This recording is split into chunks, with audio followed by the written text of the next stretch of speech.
Imagine my surprise. Just imagine my surprise when I was sent these ratings yesterday afternoon. Imagine my surprise when I found out that Jason Kelce's late night debut on ESPN, huge embarrassing failure. I mean, what a shocker! Who would have thought that another show on ESPN would be a massive flop? Hell, when is the last time that ESPN did something successful? This is the same network that can't get the national anthem right. What I don't understand here is why Jason Kelce is doing this. As most of you guys know, I grew up listening to Howard Stern. I was a daily listener of the Stern Show. I started as a teenager and listened just about every day until 5 or 6 years ago. As soon as Howard began his transition to Howie, I quit listening. But throughout those years listening to Howard Stern, I used to hear him criticize people all the time for saying yes to every single opportunity they were given. Hey there, it's me, Agent Al. Do you want to be the lead star on the new sitcom Virgin in the City? Your co-star will be the Star Trek Virgin Mike Freeman. This is a great opportunity for you. Please tell me your answer is yes, yes, yes. Most people would turn that opportunity down, right? A show with that premise, it would be canceled after one episode. Plus, who in the hell wants to work with Mike Freeman? He can't get any action from C-3PO. Why in the hell would a woman capable of breathing even consider sharing a stage with the Star Trek Virgin? Howard Stern used to warn up-and-coming talents to be careful with the opportunities that they accept.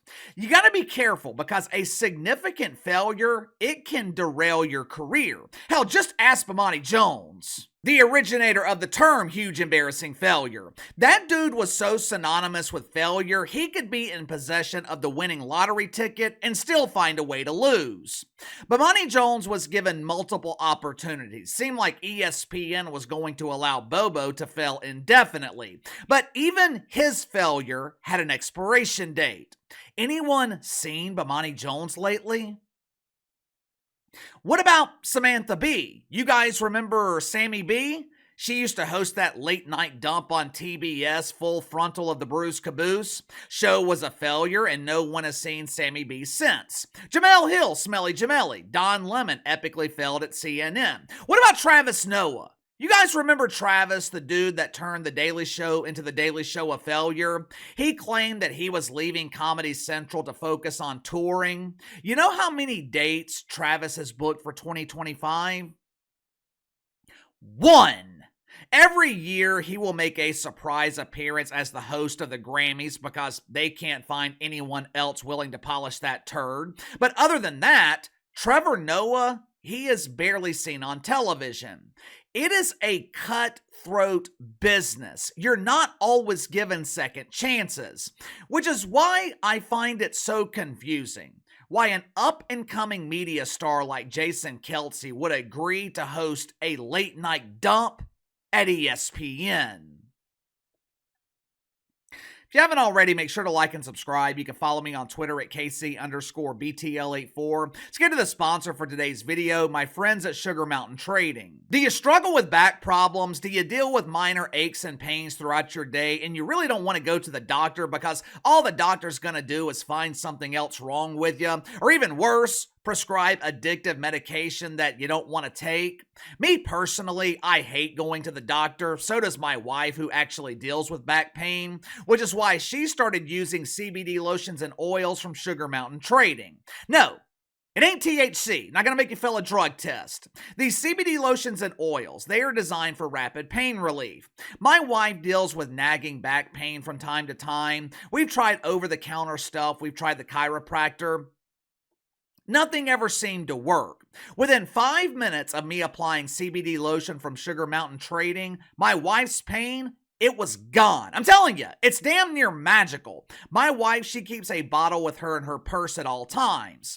Sugar Mountain Trading also offers CBD bar soap that will keep you pain-free and smelling fresh at the same time. The CBD bar soap Comes in a variety of scents ranging from lavender to cherry almond.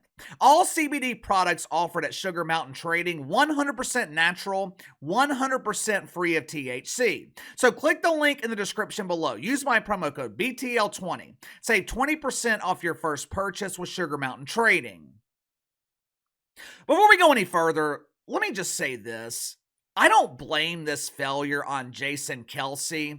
To me, this is more of an indictment on ESPN. Sometimes I wonder if this network is sabotaging itself. Sometimes I wonder if ESPN is failing intentionally. Friday night, Jason Kelce made his late night debut on ESPN. Let me ask you something.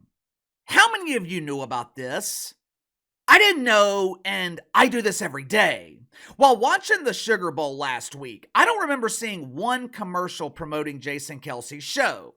I watched a couple of NBA games on ESPN last week. Don't remember seeing one commercial. Plus, why in the hell are you debuting a new show on a Friday night? Typically, Friday night, worst night for television. College kids are out partying by the time Jason Kelce premiered on ESPN. College kids, they were getting reacquainted with their porcelain friend. For a lot of adults, married couples, Friday night's usually date night. They go out to dinner. When they come home, the last thing they're thinking about is watching some dude named Kelce on ESPN. The husband, he is hoping his wife doesn't start yawning on the way home so he can travel to the promised land before going to bed. Friday night is the worst night of the week to debut a show, especially when it hadn't really been promoted. It damn sure showed in the ratings because Jason Kelce, 290,000 viewers on ESPN. Last year, same time slot, ESPN drew 436,000. 2 weeks ago, same time slot, 700,000 viewers. I don't need the assistance of Mina Kimes to know that ain't good.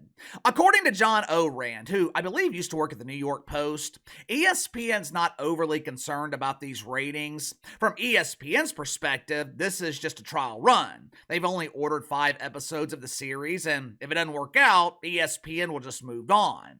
According to John Ourand, ESPN's just glad to be in the Jason Kelce business. The problem is, ESPN seems to be damaging the Jason Kelce business. Whether that damage is irreparable remains to be seen. Sometimes the debut episode of a show, it might not draw flies to a fresh turd, but it gets good reviews from those who watched it. I'm not just talking about reviews from television critics, I'm talking about normal people too. For the past 2 days, ever since we talked about this on the second channel, I have read through media reviews. I have read the comments from normal people on social media. Everyone seems to be coming to the same consensus that I did. This show sucks. And again, I don't blame Jason Kelce for this. This is more of an indictment on ESPN. I don't listen to his podcast that he has with his brother Travis, who's soon to change his name to Swiffer. Hey, it's me, Travi. I'm a Swiftie. Yippee! I don't have anything against them. They're just not my thing. But from what I understand, one of the things that makes their podcast so appealing is the authenticity. 2 brothers sharing stories. 2 brothers talking about the NFL. 2 brothers just talking about life, shooting the shit. I can understand why that would be appealing. Problem for Jason Kelce, he wasn't able to show any of that authenticity on ESPN because they overproduced him. Let me show you an example of what I'm talking about. During his overproduced monologue, Jason Kelce cut to his wife, Kylie. His lovely wife was sitting in something called Kylie's Corner. This short segment, it was promoted on social media by ESPN. Supposedly, this was one of the better segments on the show. Of course, I'm sure ESPN chose this segment to promote because a woman was included. And we are the network that is dedicated to inclusion. They mentioned the fact that cursing will be included on the show. Now, my inside sources, they are telling me that ESPN is trying to be more appealing to the cool kids. They think cursing makes their network seem more edgy, but in this case, it just seemed unnatural and inauthentic. Watch it for yourself. but I'm getting to make my own show with my wife, Kylie, as the announcer. Kai, is this not the best? It's amazing. I do have an official disclaimer, though, that I'm obligated to read. Yep. To our viewers, this evening's program is intended for mature audiences. Young viewers, such as your children, may hear language that is inappropriate for them.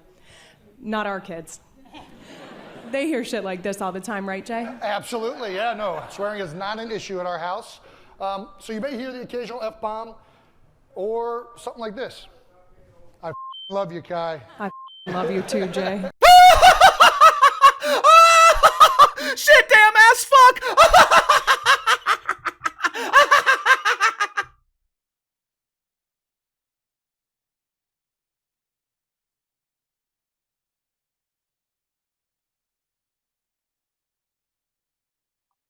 Let me give you an early prediction, maybe a spoiler. Since 5 episodes were ordered, I'm assuming ESPN is planning to air this show through the NFL playoffs, through the Super Bowl. By the time we reach the Super Bowl, this show will be canceled. Who thought it was a good idea to start another late night show? The broadcast networks, they are looking to get out of the late night business. The broadcast networks, free television, they can't figure out how to monetize this turd. So who in the hell thought this would work on ESPN? Think about it. When is the last time ESPN created a hit show? Right now, they are in the midst of canceling what used to be a hit show, Around the Horn. Over the last few years, that is one of the only things that ESPN has been good at, taking something that's worked for decades and fucking it up. When is the last time ESPN created a new star?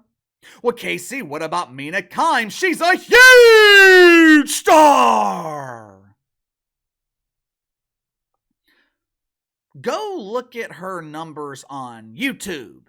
Come back and tell me that Mina Kimes is a huge star.